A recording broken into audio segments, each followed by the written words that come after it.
तो एक सवाल आपसे, अगला सवाल यही बनता है कि एक अच्छे स्कूल की पहचान क्या हो अगर हम इस दबाव को छोड़ दें कि भाई ये तो नंबर 1 स्कूल है, ये नंबर 2 है, ये रैंकिंग में आगे है।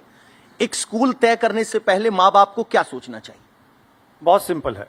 देखिए, बच्चा हमारी फ्यूचर है, देश का, पूरे संसार का। ये मान के चलिए, उसके लिए सबसे आवश्यक है कि क्या वो प्यार से, क्या वो केयर से डेवलप हो सकता है, उसकी ग्रोथ हो सकती है। सबसे पहला कार्य ये है। उसके बाद क्या उसकी एस्पिरेशंस हैं, उन एस्पिरेशंस को मीट करने के लिए क्या वो इंस्टीट्यूशन उस लाइन में काम कर रहा है या नहीं, दूसरी बात।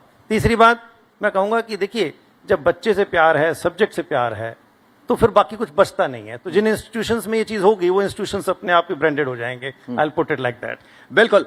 उषा जी, आपसे हम ये समझना चाहते हैं, इन्होंने बहुत अच्छी बात की कि एस्पिरेशंस क्या है, लेकिन सवाल यहां पर यह है कि एस्पिरेशन बच्चे की या एस्पिरेशन मां बाप की? एस्पिरेशन सिर्फ पेरेंट्स की है, माँ बाप की है। बच्चे को क्या फर्क पड़ता है? 3 साल 4 साल का बच्चा और इवन बड़ा बच्चा, उनको कोई फर्क नहीं पड़ता। ये सिर्फ पेरेंट्स। और बहुत अच्छी बात अनिल जी ने बोली है, जो ब्रांड ऐसे नहीं बनती है।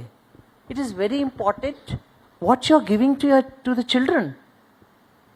क्या बच्चे को, specially if I talking about the nursery admission, nursery की बात कर रहे हैं, बच्चे 3 साल 4 साल के, बड़े बच्चों की बात नहीं कर रही हूँ इस वक्त मैं, छोटे बच्चों की।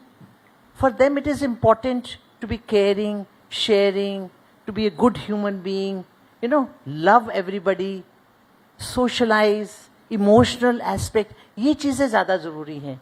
उसके लिए क्या चाहिए आपको? आपका स्कूल घर के पास होना चाहिए। Brand is not important.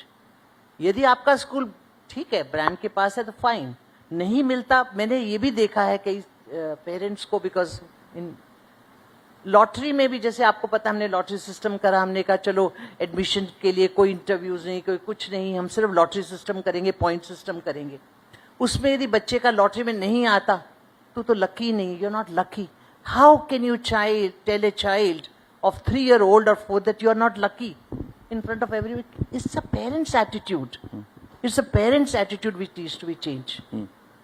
Parents association से अपराजिता जी हैं। अपराजिता जी, दोनों एक्सपर्ट्स का जो डिफ्लेक्शन है वो पेरेंट्स की तरफ है। आपने पेरेंट्स एसोसिएशन बनाई।